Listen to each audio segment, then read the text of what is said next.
Get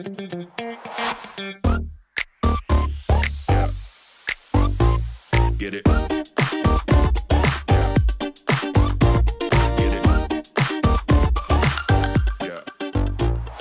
So, keeping people engaged. This is going to be our first topic. And like I said before, one of the keys here is that you're keeping things as succinct as possible, as short and sweet as possible. But what you need to ask yourself is, what are you trying to do here? What are you trying to make happen, and why? What action are you trying to drive, and how are you phrasing that call to action?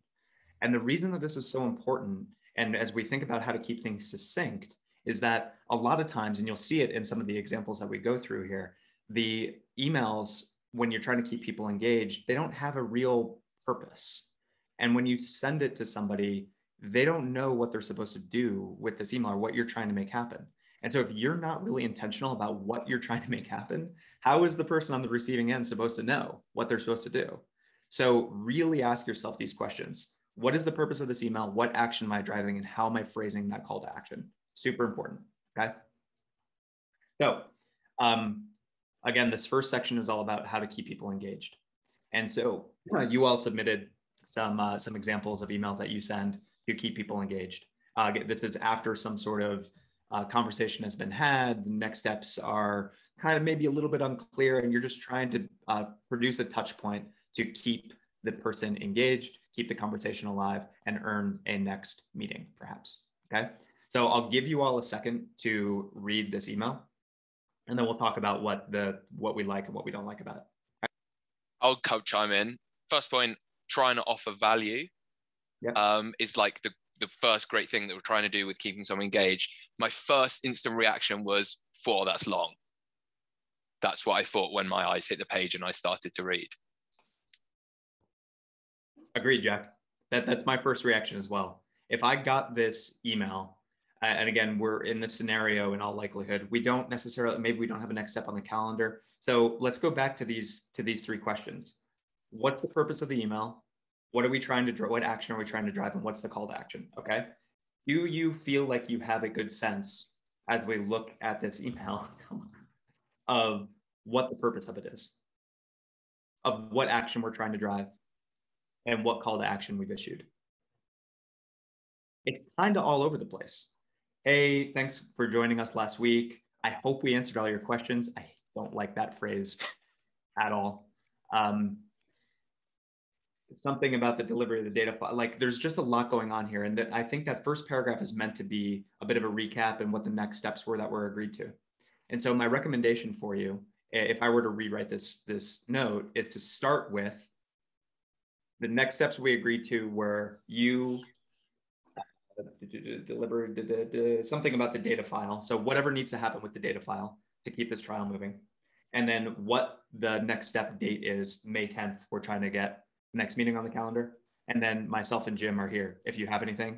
And then a fourth bullet would be, company like you, thought you'd be interested in this white paper. So now all of a sudden we've taken this 2-paragraph email that Jack rightly pointed out is kind of long and a little bit disorganized. And we've said, these are the next steps we discussed, boom, boom, boom, bullet. And then thought you'd find this white paper interesting. We'll discuss it on our next call. Oh, just quickly. And now, go ahead. Sorry, I don't know your name, Mr. Barr. That's fine. It's Matthew, by the way, Matthew. For context. What's your feeling on this thing about hope you had a great weekend? Because when I think about it, and the people that I typically try and get hold of, half of them, if not more, are always looking at this on their mobile phone. And if I look at something like that on my mobile phone, I instantly think sales, and even I turn off. So I don't know what these guys must be thinking. Yeah. So do you avoid that line? It's so funny, Matt, because I used to think that it was a nice, like, soft way to open things up and show a little empathy with the person and not be salesy. But I totally agree with you now. I've done a complete 180 here. And so avoid it. It adds no value. And I say this on the receiving end of a lot of these things. Like, we've already talked. I already know who you are. You don't need to manufacture this empathy with me unless it's something we talked about. Like, if you know that I'm going skydiving on the weekend, no, then bring that up. Like, hey, hope you didn't die skydiving. Anyway, here's our next steps. Like, if you have some sort of some sort of insight into what they're doing, if they're on vacation or if they're traveling over the weekend, then there's an actual hook there. There's actual rapport there. But just saying, hope you had a nice weekend as a means of manufacturing rapport, to me is pretty weak. So what I would recommend, if you feel like you want to include it, is use that as the sign off. And that's fine by me. Like, hope you had a nice weekend, Matt. And that's how you end your email. I would way prefer you to end your email like that than to start it like that. Yeah. Again, the purpose of the email is to drive, in this case, it's to drive that trial forward. And so we need to be crystal clear about what actions they own and what actions we own, and then the additional value that they're going to get out of this trial experience, which is hopefully what that white paper shows. I think you're pretty right when you say about the white paper bit. Like, it's just a lot of info there about sort of talking about the white paper. They've probably got the gist of what the white paper is already before even opening it. So if you just say, here's a white paper that I think you'll find interesting, it's like much more enigma and far more likely to actually open it as well. Yeah, and actually read it and get engaged. In a perfect scenario here, Will, the white paper or the asset that's included has something to do with the value that they're going to get out of the trial. That way, this email is thematically all aligned. Here are the next steps to drive toward the trial. And oh, by the way, here's a case study about what a person got out of the trial. Or here's a leave behind to show you the insights that you're going to get. Or something like that that has to do with the trial experience. So thematically linked, as succinct as possible, and again, optimized for the prospect. The prospect cares about what they're going to get out of the trial. They don't give a swear word about what you have already written in this white paper. All right, so keep it all, again, thematically aligned, optimized for the prospect experience, and keep it short and sweet.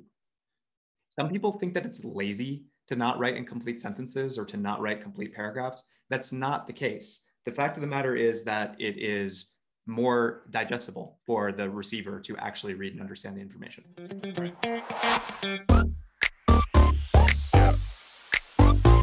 Get it.